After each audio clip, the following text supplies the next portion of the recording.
reconocerle, Señor. En Cristo Jesús se lo pedimos en esta mañana, Señor, con acción de gracias. Y su pueblo dice, amén. Digan amén, hermanos, y tengan la bondad de tomar su lugar. Gloria al Señor.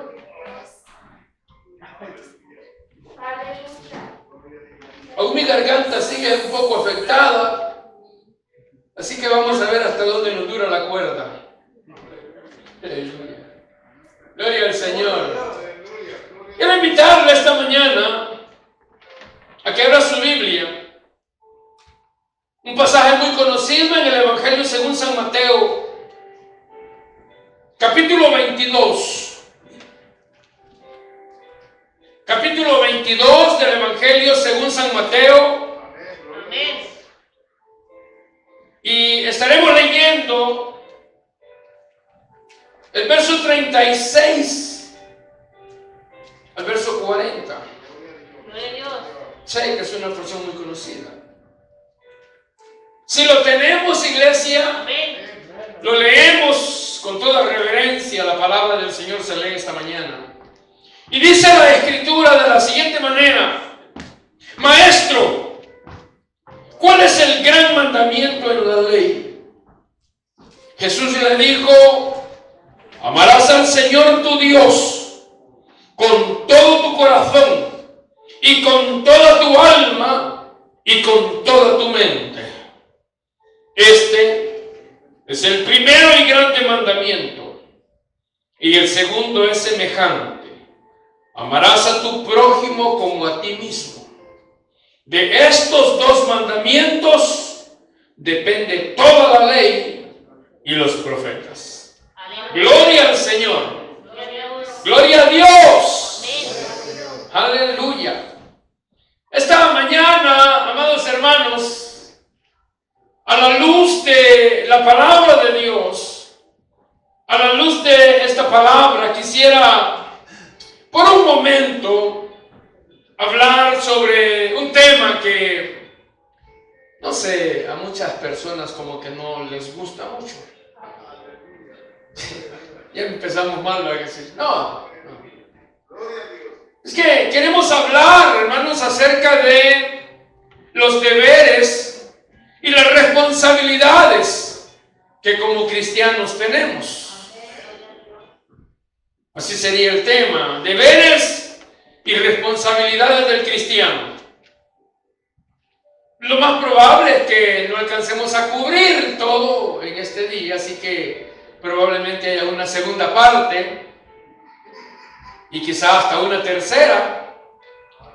Pero es importante, hermanos, que nosotros conozcamos cuáles son nuestros deberes, cuáles son nuestras responsabilidades como cristianos, como miembros del cuerpo de Cristo. Es importante porque conociéndolos, aplicándolos, traemos la bendición de Dios a nuestras vidas. Sí, sé que para algunas personas hablar de deberes, hablar de responsabilidades, no es muy grato, porque los seres humanos por naturaleza somos alérgicos a la disciplina, somos alérgicos a todo lo que conlleva responsabilidad. Y quizás no me digan amén, pero así es, hermanos. Por supuesto, no voy a generalizar, pero la gran mayoría de personas no les gusta que pongan sobre ellos responsabilidades. De hecho, la gente lo que anda haciendo es tratando de evadirlas. Porque nos hemos acostumbrado, nos gusta todo lo fácil, nos gusta todo lo free, y nos gusta hacer las cosas a nuestra propia manera.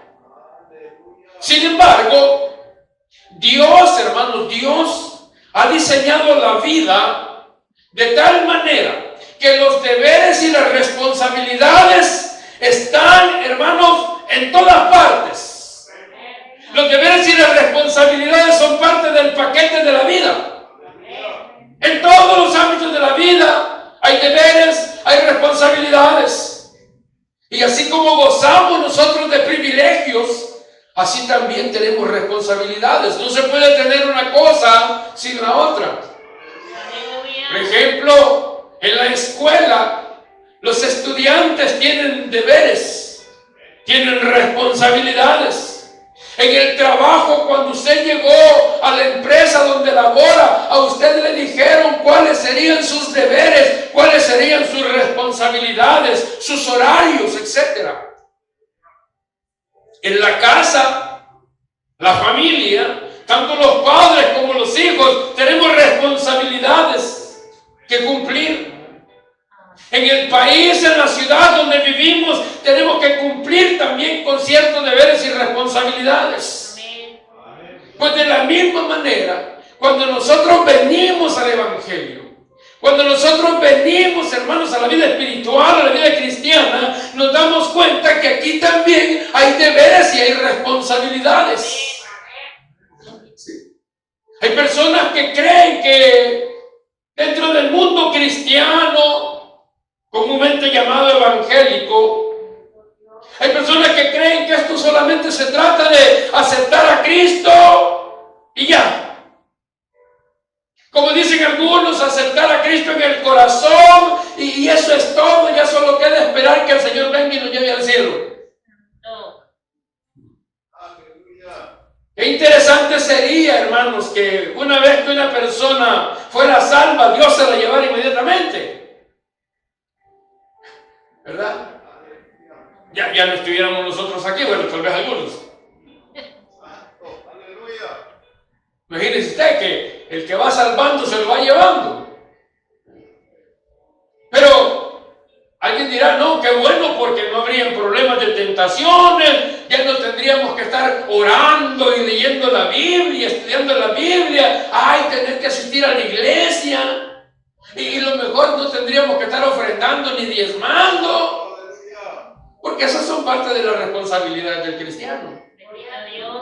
Entonces son cristianos, sí, pero no aceptan las responsabilidades que esto conlleva. Pero pensemos, hermanos, por un momento, si así fueran las cosas.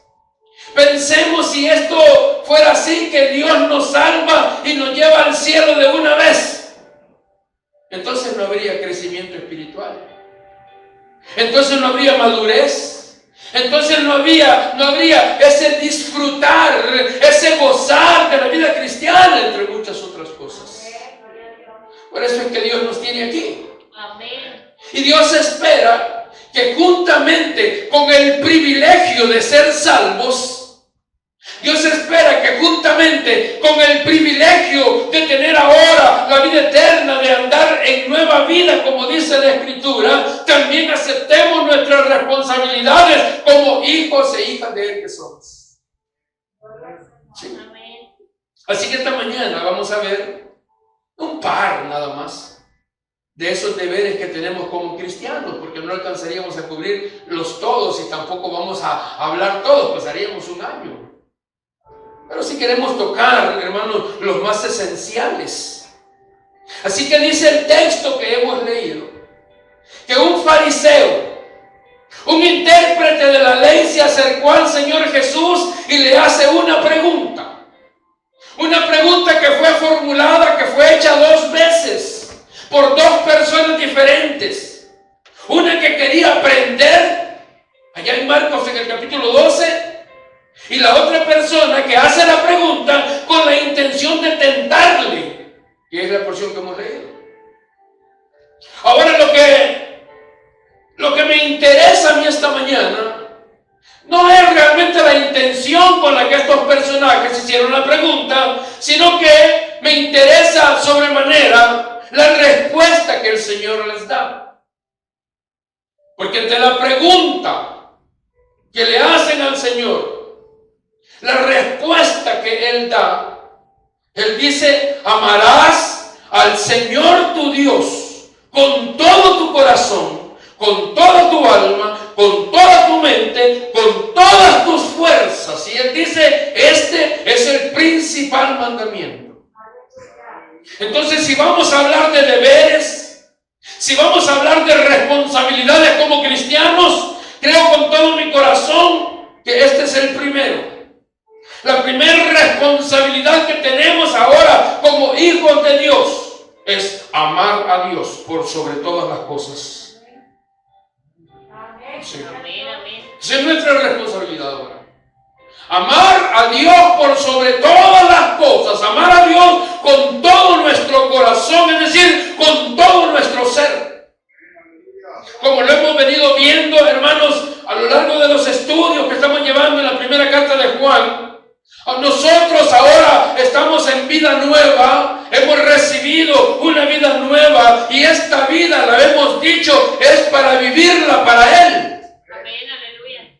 Ya no se trata de vivirla para nosotros mismos, sino que ahora se trata de vivir para Dios. Amén, aleluya. No es vivir para el mundo tampoco. No se trata de tener un amor compartido como hacen algunos que están un día en la iglesia y otro día en el mundo. Ninguno, dijo el Señor Jesús, puede servir a dos señores, porque o aborrecerá al uno y amará al otro, o estimará a uno y menospreciará al otro. No podéis servir a Dios y a las riquezas, dijo el Señor allá en Mateo capítulo 6.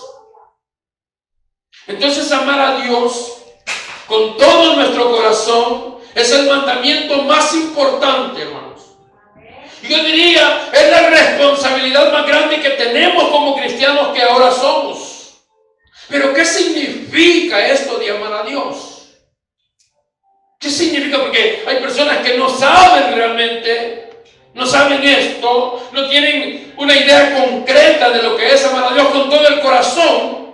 Y esto se debe, hermanos, a que desafortunadamente a nosotros nos ha tocado vivir en un tiempo, en una época donde la palabra amor ha sido reducida a un simple sentimiento. Amar a alguien se interpreta como me cae bien. ¿Sí?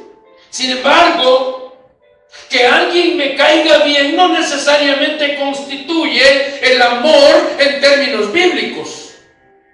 Porque en términos bíblicos el amor está estrechamente conectado con darlo todo. Ese es el amor del que Dios nos habla en su palabra. El amor ágape, el amor sacrificial. Y específicamente el amar a Dios está relacionado con hacer todo lo que Dios quiere, está relacionado con guardar sus mandamientos, está relacionado con hacer su voluntad. Aleluya. El Señor Jesús puso muy en claro esto cuando dijo: si me amáis, guardad mis mandamientos. Si me amáis, guardad mis mandamientos. San Juan capítulo 14. Entonces, amar a Dios con todo el corazón significa que Él está en primer lugar en nuestro corazón. Amar a Dios, eso es. Que Él está en primer lugar en nuestro corazón significa que no hay nada ni nadie más en nuestro corazón, que Él está entronado en nuestro corazón. Y eso lo dejó establecido Dios mismo cuando dio su ley allá en el Sinaí. Si ustedes recuerdan, cuando Moisés subió a recibir, hermanos, la ley, el Señor, Dios, le entregó a Moisés las 2 tablas conteniendo la ley. Estaban ahí grabados por la mano de Dios los 10 mandamientos, y de esos 10, los primeros 4 son, hermanos, están relacionados directamente a Dios. ¿Cuáles son esos 4 mandamientos? ¿Cuáles son? Usted tiene que saberse los 10 mandamientos, pero ¿cuáles son los primeros 4? No tendrás dioses ajenos delante de mí, es el primero. No tendrás dioses ajenos delante de mí. Aleluya. El hombre ahí tiene un montón de dioses. Comenzando por Mamón, con doble M, es el dios de las riquezas. Pero Dios dice, mira, no tendrás dioses ajenos delante de mí. Éxodo capítulo 20, verso 3. ¿Cuál es el otro? No te harás imagen ni ninguna semejanza de lo que está arriba en el cielo, ni abajo en la tierra, ni en las aguas debajo de la tierra. No te inclinarás a ellas ni las honrarás. Aleluya. Claro el mandamiento. Claro, no te harás imagen de nada que esté en el cielo ni de nada que esté en la tierra. Pero el hombre es lo que más ha hecho. Ha fabricado sus propios dioses. Tercero, ¿cuál es? Exacto. No tomarás el nombre de Jehová tu Dios en vano. Ese es el tercer mandamiento.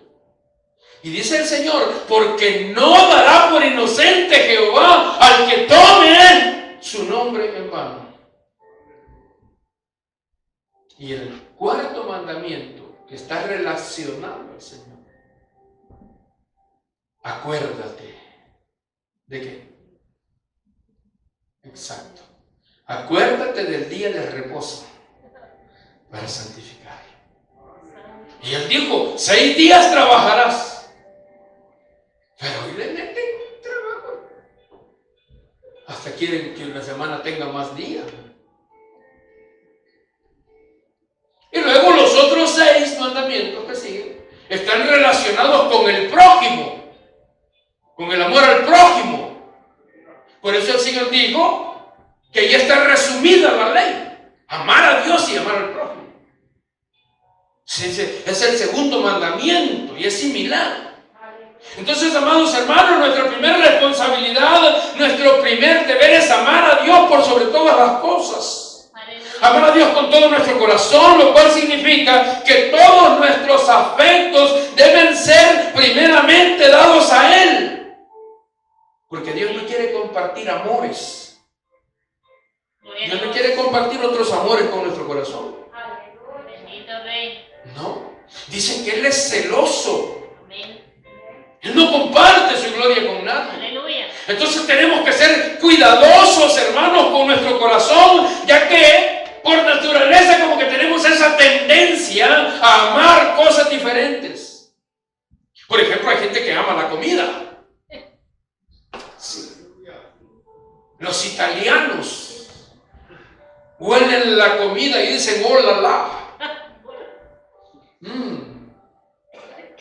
Aman el mucho comer, aman el vino. Otros tienen un amor desmedido por sus carros. Allá andan con un trapito siempre, limpiándolo. Sí. Otros tienen un amor por la casa, no saben por estarla cuidando. Y se pasan todo el día. ¿Qué estás haciendo? Limpiando la casa. Y de bueno, ¿y qué estás? Limpiando la casa, limpiando la casa, limpiando. Shiny, brilla. Y así sucesivamente, hermanos. El hombre tiene muchos dioses. Hay tantas cosas que ahora ocupan el corazón del hombre y no hay espacio para Dios. Santo.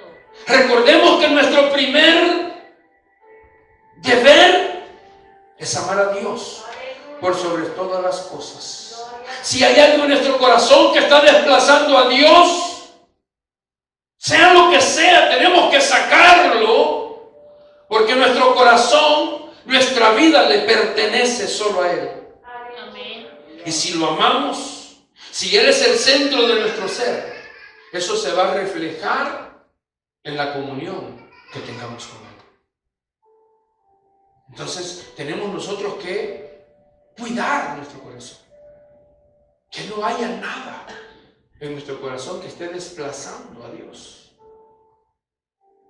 Tiene que ser Él el primero, el segundo, solo Dios. Amén, amén. Otra de las responsabilidades que como cristianos tenemos es la lectura de la palabra de Dios. La lectura de la palabra de Dios que está intrínsecamente ligada también a la oración. Esa es parte de nuestras responsabilidades como cristianos. Leer, hermano, dedicar tiempo al estudio de la palabra de Dios y a la oración. Y las pongo juntas porque son inseparables, van de la mano, porque cada vez que yo voy a leer la Escritura, primero tengo que orar pidiéndole al Espíritu Santo que alumbre mi entendimiento para que yo pueda comprender lo que estoy leyendo. Pero hay cristianos que pasan la semana y no leen la palabra de Dios. ¿Podrán ser cristianos verdaderos si no dedican ni siquiera una hora durante toda la semana para leer la palabra de Dios, para orar a Dios? Por supuesto, hermanos, que en la Biblia no dice, no hay ningún texto que diga así literalmente, léeme todos los días. Alguien podría decir, no, pero es que la Biblia no dice. Pero esto no significa que no sea un mandamiento. De hecho, el mandamiento nos llama a más que un simple tiempo establecido todos los días. La Biblia nos llama a meditar en ella de día y de noche. ¿Se acuerdan de Josué capítulo 1 verso 8 que dice? ¿Se acuerdan o no se acuerdan? Me dijo el Señor que nunca se aparte de tu boca este libro de la ley, sino que de día y de noche meditarás en él. ¿Para qué? Para que guardes y hagas conforme a todo lo que en él está escrito, porque entonces harás prosperar tu camino y todo te saldrá bien. Aleluya. Pero meditarás en él de día y de noche. Eso es lo que la Biblia nos dice acerca de la palabra. Que tenemos que dedicarle ese tiempo de meditación. Usted lee la Escritura y toma un tiempo para meditar en lo que ha leído. Y en ese tiempo en que usted está meditando en la Escritura, Dios hablará a su corazón, Dios hablará a su vida. En el libro de los Salmos, capítulo 1, dice la Escritura que es bienaventurado aquel varón que no anduvo en consejo de malos, que no estuvo en camino de pecadores, que no se ha sentado en silla de escarnecedores, pero dice en el verso 2 que en la ley de Jehová está su delicia y en su ley medita de día y de noche. Cristianos, dedicarle ese tiempo, hermanos, a la palabra de Dios.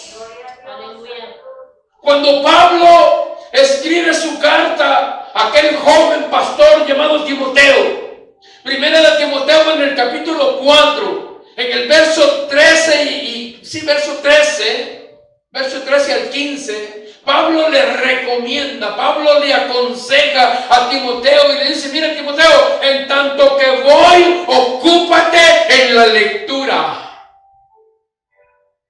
Ocúpate en la lectura, la exhortación y la enseñanza. Ocúpate en estas cosas, permanece en ellas para que tu aprovechamiento sea manifiesto a todos. Pero ¿cómo voy a meditar en algo que no he leído? Imposible.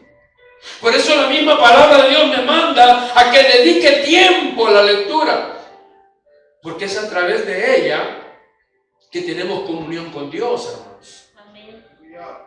Esto lo hemos dicho muchas veces, como es la mecánica. Yo le hablo a Dios a través de la oración y Él me contesta a través de su palabra. Entonces dedicar tiempo a la lectura de la palabra de Dios y a la oración es parte de las obligaciones que nosotros tenemos como cristianos. Oiga, vamos a ir subiéndole así cada vez de tono. Comenzamos con la más fácil, vamos hasta ver dónde llegamos. ¿Pero por qué debo leer la Biblia?, dirá alguien. Bueno, porque mi Padre que está en los cielos, mi hermano Jesucristo y mi compañero, mi paracleto, el Espíritu Santo, solo me hablan a mí. Hay gente que está buscando que Dios le hable por otro lado. Hay que tener cuidado con eso. Que muchas veces es el enemigo el que les está hablando. El Señor nos habla a través de su palabra. Es en las páginas de este libro santo donde yo puedo escuchar a mi Padre Celestial contándome esas historias preciosas de cómo creó este mundo hasta lo que será el final de los tiempos. Es solamente en las páginas de este libro sagrado donde yo puedo escuchar a mi mejor amigo, a mi hermano Jesucristo, hablándome de cómo Él vivió en esta tierra y todo lo que Él ha hecho por mí. Es en este libro. Es solo a través de este libro santo que yo puedo escuchar a mi entrenador personal, a mi coach en la vida cristiana, el Espíritu Santo, que está, hermanos, haciendo en mi vida una obra. Y que me dice qué más es lo que todavía va a hacer. Es decir que mis 3 personas favoritas están reveladas aquí. No las encuentro en otro lugar. Por eso tenemos que leer la Biblia todos los días. No es que sea mejor persona porque leo la Biblia, pero leo la Biblia porque necesito ser mejor persona. ¿Sí? Yo he escuchado personas, y aún me lo han dicho. Dicen, es que ese se cree muy santo solo porque lee la Biblia. Pero no es así, es todo lo contrario. Leemos la Biblia porque somos muy pecadores. Y por eso la leemos y por eso la estudiamos, porque nos hemos dado cuenta que esta palabra tiene el poder de transformar nuestras vidas. Y yo necesito cada día, yo necesito que Dios me hable, yo necesito que Dios me cambie, yo necesito que Dios me haga cada día una mejor persona hasta que llegue a la medida de la estatura de la plenitud de Cristo, como dice Pablo en los Efesios en el capítulo 4. Entonces tenemos que leer la Biblia, hermanos, porque es el alimento para nuestra alma, para nuestro espíritu. Somos alimentados por la palabra de Dios. Cuando leemos la Biblia, somos alimentados por esta palabra. Dios suministra en nuestra vida cristiana ese alimento. El Señor Jesús lo dijo allá en Mateo capítulo 4. No solo de pan vivirá el hombre, sino de toda palabra que sale de la boca de Dios. Sí, cuando nosotros comemos la comida física, nosotros estamos recibiendo esos nutrientes necesarios para vivir, para estar sanos, para estar fuertes. Yo sé que ustedes comen bien, yo los veo fuertes. Los veo con mucha energía. Que ya no se están durmiendo en el culto. Quieren energía para ir a trabajar y yo digo, comen bien si trabajan los 7 días. Sí, se alimentan bien. Pero ¿qué pasa cuando no comemos? Hay algunos que no desayunaron y andan todos débiles. Ahí van al trabajo débiles, cansados. Es más, van malhumorados. Porque no comieron, porque no desayunaron. Y ya no digamos si no comemos 1 o 2 días. Se enferman. Van a parar al hospital. Pues de igual manera sucede cuando comemos la comida espiritual. Nosotros estamos recibiendo el suministro necesario para vivir esta vida cristiana. Sí. Pero cuando nos alejamos de la palabra de Dios por un tiempo, ¿qué sucede? Comenzamos a sentirnos débiles, cansados y hasta malhumorados espiritualmente hablando. Y no solo eso. Cuando dejamos de leer la palabra de Dios, nos encontramos más susceptibles a las tentaciones, a las dudas y a un montón de enfermedades espirituales que vienen a la vida. ¿Por qué? Porque no contamos con la manera de enfrentarnos a los muchos desafíos que llegan a nuestra vida cristiana. Por lo tanto, hermanos, es muy importante que recibamos ese suministro que proviene de leer, de comer la palabra de Dios cada día. Así como comemos 4 o 5 veces al día, Pues así deberíamos de dedicar ese tiempo a la lectura, al estudio, a la meditación de la palabra de Dios. Es parte de nuestra responsabilidad cristiana para que podamos, hermanos, tener una vida cristiana saludable, y no solo saludable, llena de gozo, ¿verdad? Que cuando usted anda bien comido, anda bien contento. Sí, se le nota. Está bien comido, está bien contento. O cuando no ha comido, está todo empurrado, todo malhumorado. Por eso tenemos nosotros que, hermanos, recibir ese alimento espiritual que solo nos brinda la palabra de Dios. Entonces tenemos que parte de nuestros deberes, hermanos, son amar a Dios por sobre todas las cosas, amar a Dios con todo nuestro corazón, con todo nuestro ser. Es parte, hermanos, de nuestro deber como cristianos. Segundo, tenemos que ocuparnos en la lectura de la palabra de Dios y en la oración. Fíjense que hemos iniciado hace 2 miércoles ya el ciclo de doctrinas. Y estamos estudiando la inspiración de las Escrituras. Y un detalle que hemos visto en el estudio es que la Biblia es totalmente confiable y sin error.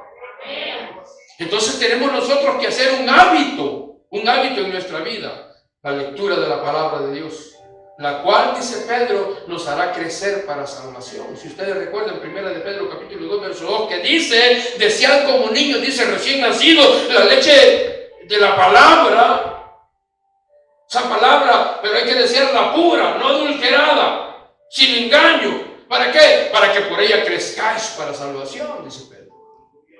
Y no solo eso, la palabra de Dios nos ayuda a tener dirección y a conocer la voluntad de Dios. Por eso el salmista escribe, lámpara es a mis pies tu palabra y lumbrera a mi camino, en el Salmo 119. Nos ayuda también la palabra de Dios a discernir entre el bien y el mal.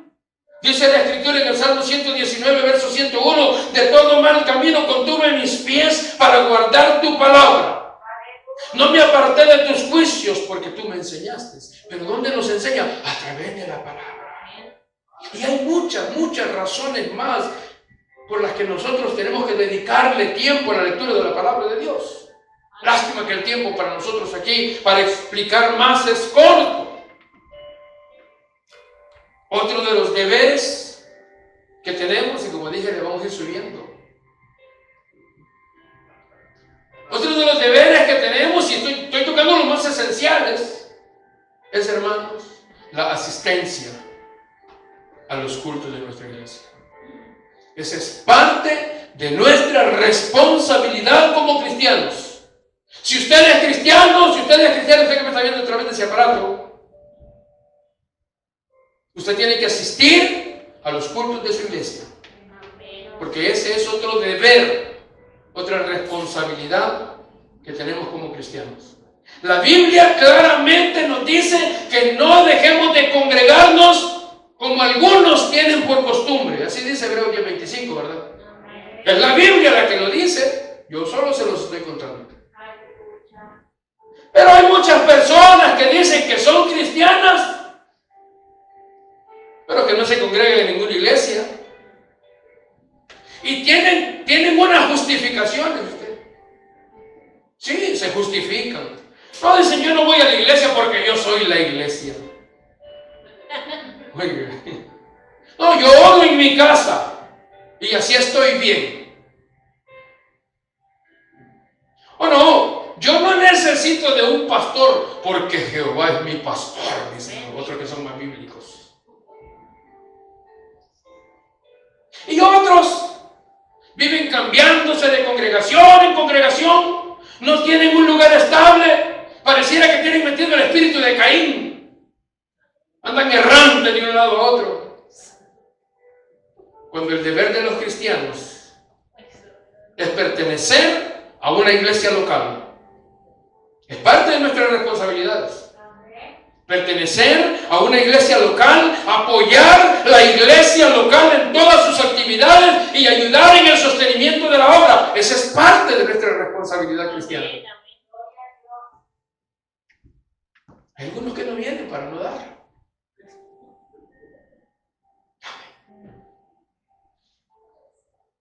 ¿Por qué nos congregamos todos los domingos en la mañana? ¿Cuál es el propósito de congregarnos como iglesia? Primeramente, sabemos que es porque venimos a tener un encuentro con nuestro Dios. Venimos a adorarle junto con nuestros hermanos en Cristo, porque de eso se trata esto de estar reunidos aquí. Venimos a adorarle, hermanos, y es Dios el que lo ha dejado establecido así. No es invento de nadie, de ningún hombre. Lamentablemente la idea que muchas personas tienen el día de hoy es que, bueno, tienen una idea vaga, errada, de lo que es un culto de adoración. No es lo que la Biblia enseña en ese sentido, porque hoy los cristianos buscan lo que ellos llaman una iglesia para sentirse bien. Voy a ir a la iglesia porque me quiero sentir bien. Sí. No vienen con el deseo, con el propósito de adorar a Dios. No van a la iglesia, hermanos, a entregarle a Dios una ofrenda de alabanza, de adoración. No. Ellos van porque se quieren sentir bien. Porque a esta hora el cine todavía no está abierto. Si no, se van a meter al cine. Santo. Y si vienen aquí y no se sienten bien aquí porque ese pastor es bien gritón, entonces se buscan un lugar de esos light. Y hay iglesias que son light, donde les tocan la campanita y les tocan el violín para que se duerman. Les dan una sobadita de gato angora y ahí los tienen tranquilos. Ay, qué bonita nuestra iglesia. Qué bonito estuvo el culto, estuve orando con ronquidos indecibles. Claro, no han entendido que el culto es la razón de congregarnos. Y que la razón de congregarnos es para exaltar con nuestros cánticos la gloria de Dios, para exaltar el poder de Dios, para exaltar la soberanía de Dios, para exaltar la fidelidad de Dios, su bondad, su amor para con nosotros.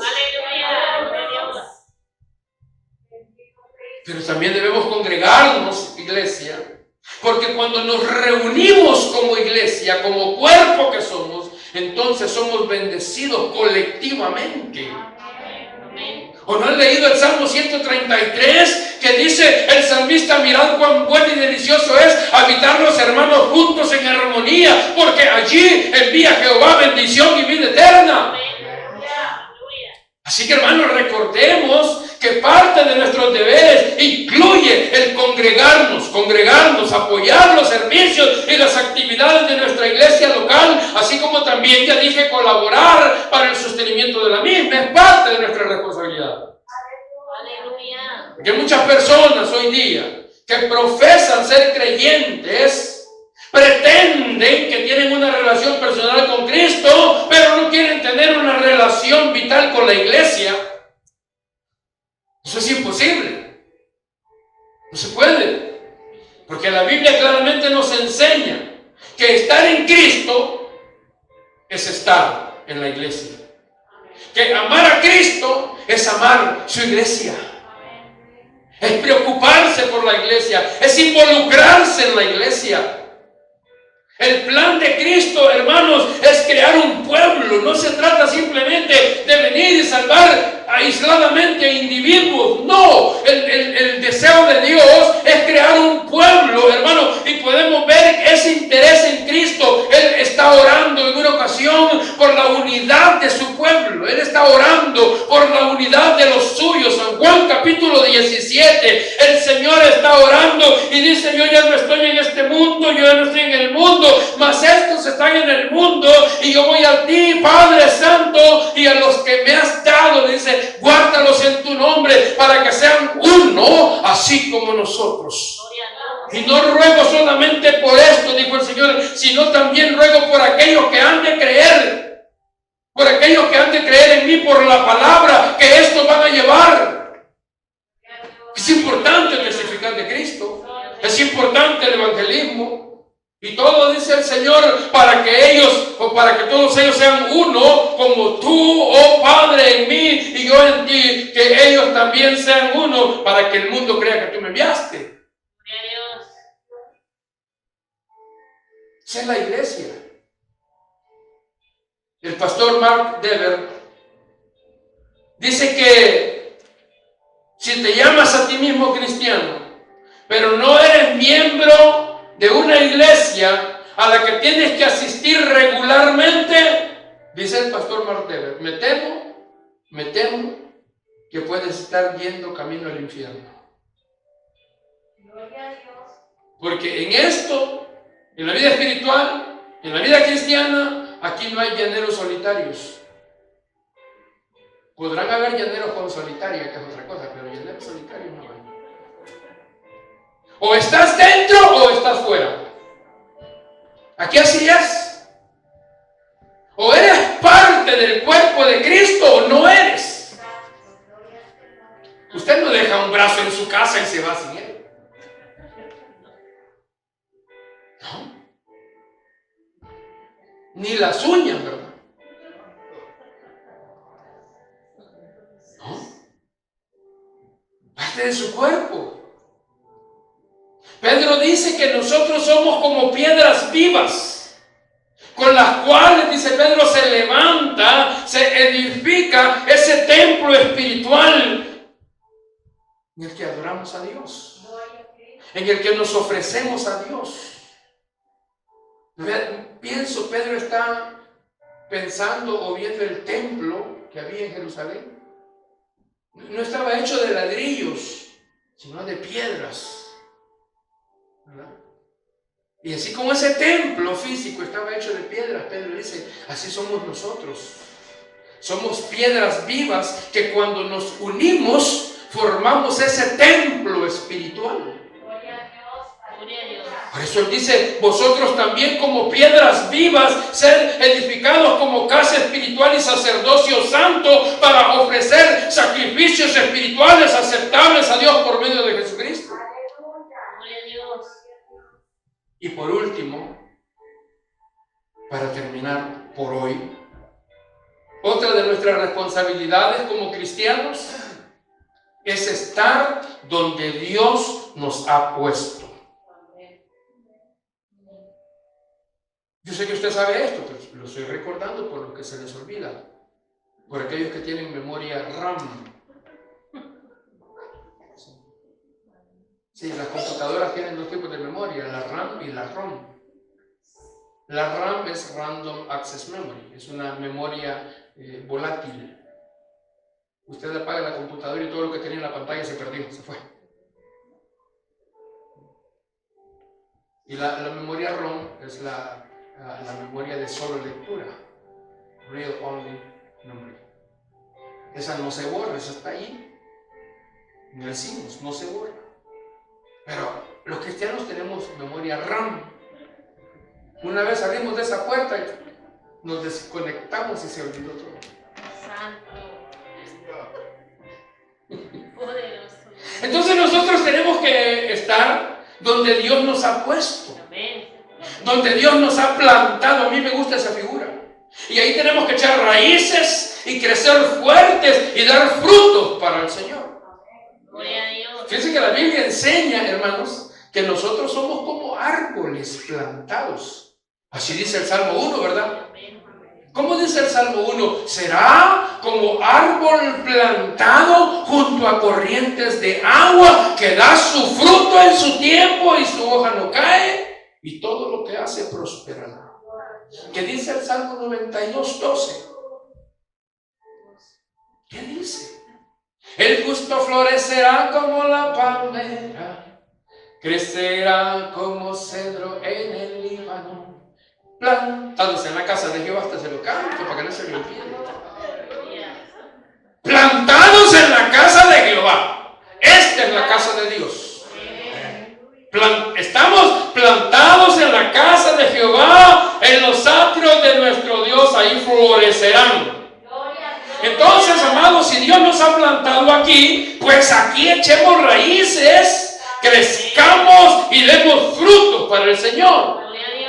A mí, yo digo, me gusta esa figura metafórica del árbol, donde el cristiano es comparado con un árbol Porque en ella, en esa metáfora, se ilustran, hermanos, tres aspectos que son indispensables en la vida cristiana.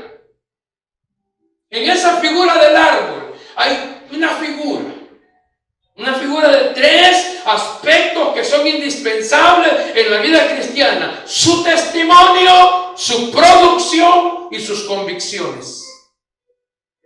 Ahí están, tres cosas: su testimonio, su producción y sus convicciones. En la Biblia, el cristiano es comparado con un árbol bueno, un árbol que da frutos buenos. Eso me habla del testimonio, porque el Señor dijo que hay árboles que dan frutos malos, pero el cristiano no da frutos malos.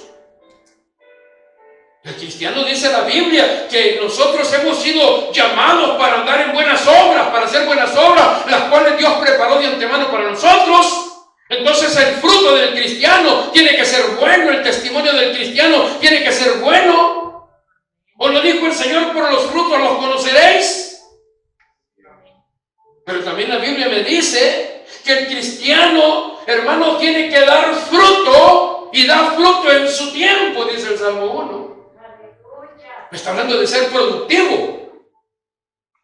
Ya dije, el primero es el testimonio, el segundo es la productividad. Y el cristiano tiene que ser productivo. El cristiano, hermano, tiene que ser fructífero. No hay en la Biblia, no existe en la Biblia un cristiano infructífero. En la Biblia no, aquí sí, pero en la Biblia no. Bendito, aleluya. Es imposible. Porque si no está dando frutos, óigame bien, si el cristiano no está dando frutos, entonces hay algo que no está bien ahí. Algo está pasando en esa persona. Porque en la vida cristiana no hay los árboles ornamentales. No. En la vida cristiana no los hay. Los árboles ornamentales son esos que siembra la gente y que en la primavera dan flores y ya. Y solo en la primavera florecen, y una vez pasa la primavera se le cayeron todas las flores y ahí queda el puro chiribisco. No, de esos cristianos no hay. No hay. Se les cayeron las flores a algunos. Hasta el otro año nos vamos a volver a ver flores. Imagínate un cristiano así. No, en la Biblia el cristiano es fructífero. Da frutos. ¿Y sabe por qué el cristiano da frutos? Porque es fructífero, sí. ¿Y por qué es fructífero? Porque da frutos, sí. ¿Por qué el cristiano es fructífero? Sencillo, porque está injertado en la vida que es Cristo. Lo dijo él ahí en San Juan capítulo 15, yo soy la vid verdadera y mi Padre, dijo, es el labrador. Todo pámpano que en mí no lleva fruto lo quitará, pero todo aquel que lleva fruto lo limpiará para que lleve más fruto. Así que, dijo el Señor, permanezcan en mí y yo voy a permanecer en ustedes. Así como el pámpano no puede llevar fruto por sí mismo si no permanece en la vid, así tampoco ustedes si no permanecen en mí. Entonces, si alguien no está fructificando, puede ser que no esté en la vid. Yo soy la vid, dijo el Señor, vosotros los pámpanos. El que en mí permanece y yo en él, este lleva mucho fruto, porque separados de mí nada podéis hacer. Entonces, en serio, si como cristianos no estamos dando fruto, tenemos que revisar qué está pasando. No vaya a ser que ya no estemos conectados en la vida. Porque esta unión con Cristo no es una unión simbólica. No. Esta unión que tenemos con Cristo, hermano, es como, ¿ha visto usted esas mangueras de los bomberos cuando las conectan al hidrante y lo abren? Son chorros de agua. Así deberíamos de ser nosotros. Producir vida espiritual a chorros. Si el Señor dijo, ríos de agua viva, dijo, van a fluir. Pero si no estamos dando frutos, entonces más vale que hagamos un alto y nos examinemos. No vaya a ser que realmente no estemos conectados a la vida. Porque si estamos en Cristo, tenemos que dar frutos. Para que no nos vaya a pasar como aquella higuera. ¿Se acuerdan de la higuera? El Señor la maldijo porque no encontró nada en ella. Aparte de eso, hay una severa advertencia para los que no dan fruto. Lucas capítulo 3, verso 9. Dijo el Señor que ya el hacha está puesta a la raíz de los árboles. En el tiempo del Señor era el hacha. Hoy no, hoy es una motosierra, man. Sí. Ya el hacha está puesta a la raíz de los árboles, por tanto, todo árbol que no da buen fruto se corta y se echa al fuego.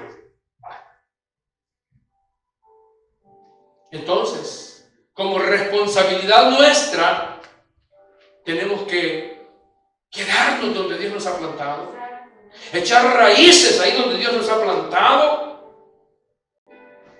Si el Señor lo ha traído a usted a este lugar,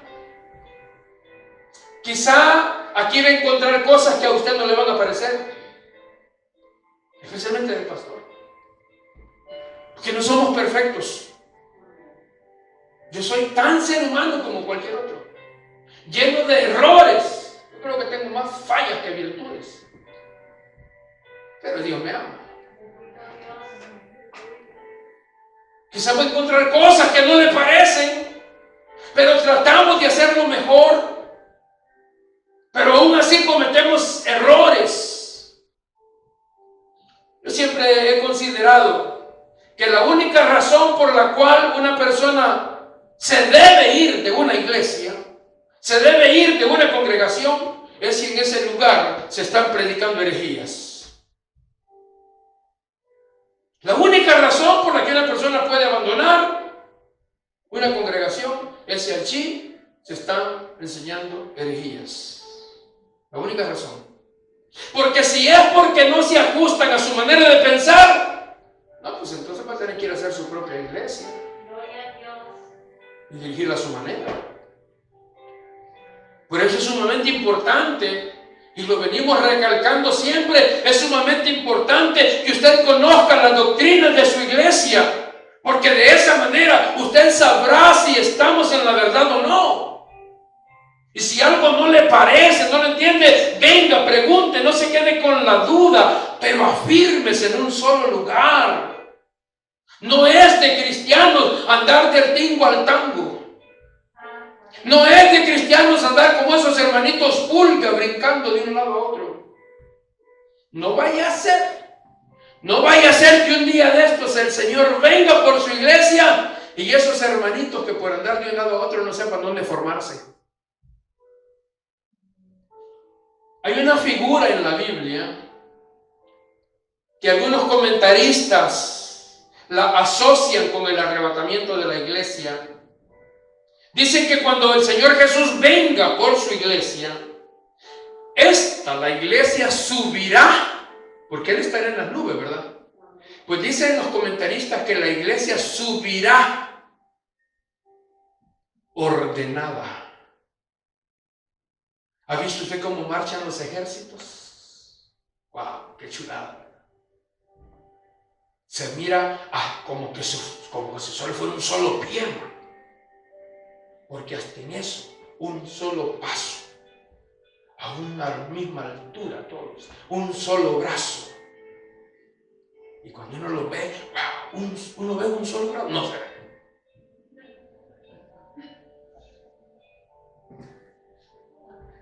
Los hermanos cuando estamos cantando las alabanzas, y me dicen, y otro le hacen. Dice la Biblia que subirá ordenada, así como marchan las tropas. Las tropas no las va a ver usted que van en desbandada a ver quién llega primero. No, van ordenadas. Vea, por favor, en el Cantar de los Cantares, si lo puede encontrar. Salvador, aleluya. Sí, porque ya es tarde. Qué bárbaro ese pastor.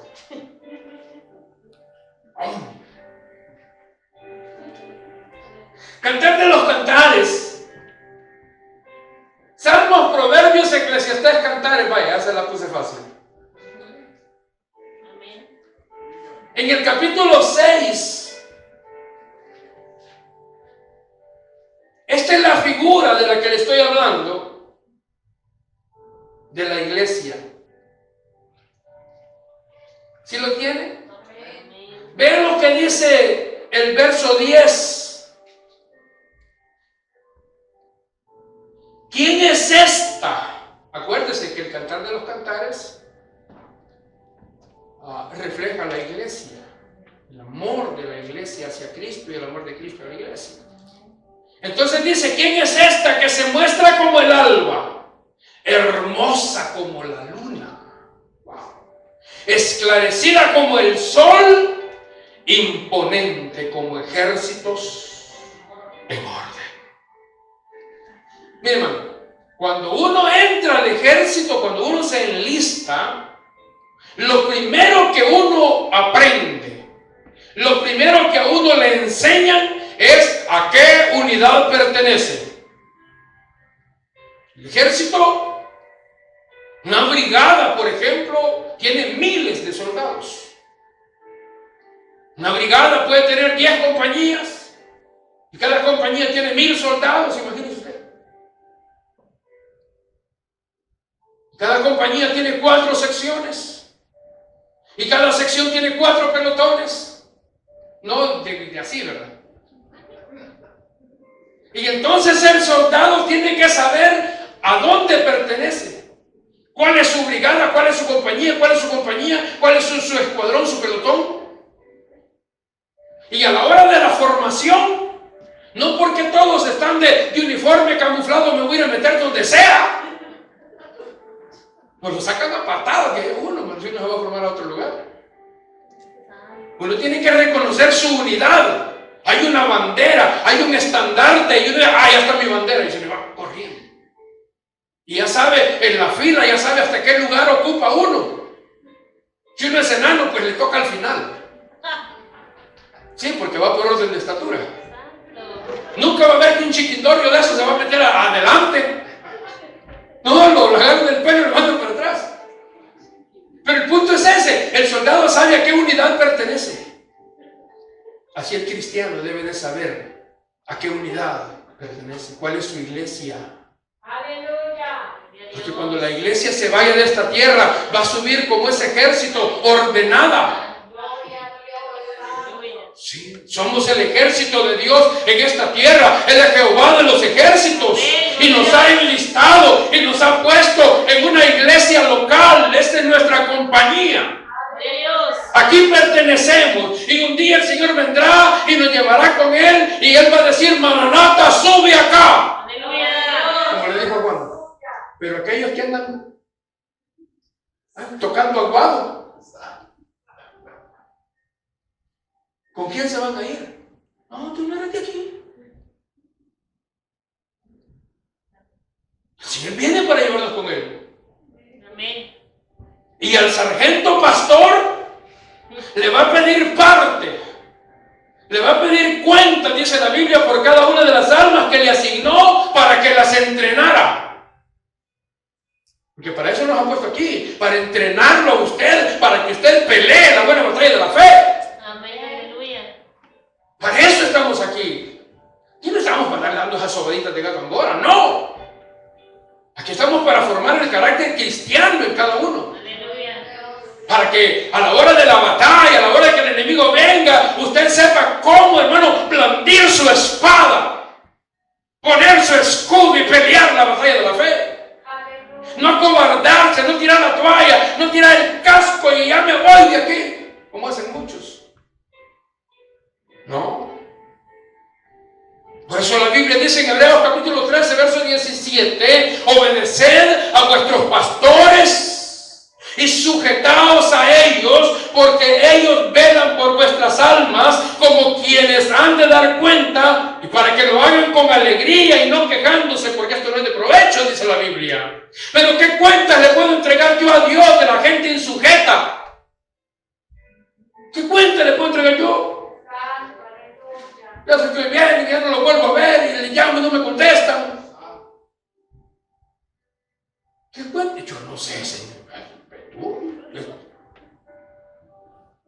problema es serio.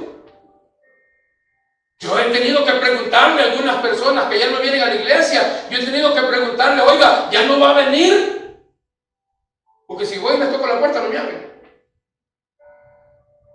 Ya no va a venir y me dicen, no sé, ¿por qué? Así me dijo. Bueno, le dije, porque si usted ya no va a venir, entonces yo tengo que entregársela al Señor. Yo me voy a desligar de la responsabilidad. Ya no es parte del rebaño. Yo tengo que decirle al Señor, Señor, mira, se fue. Lo que le pase no es responsabilidad mía. Porque ustedes son mi responsabilidad delante del Señor. Pero cuando alguien se va, yo tengo que saber para decirle al Señor, Señor, yo tengo que darle cuenta al Señor. Yo le digo, no, pues mira, se fue para allá, para donde bailan y toda la cosa. De eso vamos a hablar más adelante. Así que la última responsabilidad por hoy es la de afirmarnos, echar raíces en un solo lugar. Estaba leyendo por ahí que allá en África existe una higuera gigantesca. Dice que las raíces de esta higuera profundizan 400 pies, 122 metros. Eso quiere decir que para que un árbol pueda crecer hacia arriba, primero tiene que crecer hacia abajo. Cuando usted siembra la semilla, no sale el garrote para arriba primero. No, primero comienzan las raíces. Sí. Y cuanto más profundas sean las raíces, mayor es el crecimiento del árbol, su fruto y su follaje. Vea un árbol que las raíces están superficialmente, no sirve. Cualquier vientecito de eso se lo tumba. Pero aquel que tiene las raíces profundas, vienen vientos y tornados y lo que sea, y nomás se hace para un lado y se hace para el otro, y aguanta aquí y aguanta allá. Ahí está. Ahí está sentado en la misma banca. No pasa de ahí, pero ahí está. Sí. Así que el crecimiento no es automático. El crecimiento requiere raíces que profundicen, porque cuando las raíces profundizan, la ignorancia se disipa. La fe se hace sólida y el conocimiento se transforma de información, de datos en la mente a convicciones en el corazón. Que es el aspecto, que ha de ser más indispensable. Pues en la medida, hermanos, que el árbol está arraigado, que ha de erguirse como árbol llamativo, dará frutos abundantes. Así el cristiano, cuando está bien arraigado en Cristo, será como ese árbol plantado junto a corrientes de agua que da su fruto en su tiempo, su hoja no cae y todo lo que hace prosperará. Amén, hermanos. Amén. Gloria al Señor, póngase de pie y dígale al Señor, yo quiero ser como esos árboles plantados junto a corrientes de agua. Ya no quiero ser ese chiribisco seco que no da nada. Dígale, hombre. Así. Quiero ser como esos árboles que dan fruto. Así quiero ser yo, Señor. Oramos al Señor. Eterno Dios y Padre que estás en los cielos, te damos muchas gracias, Señor, en esta hora por tu palabra.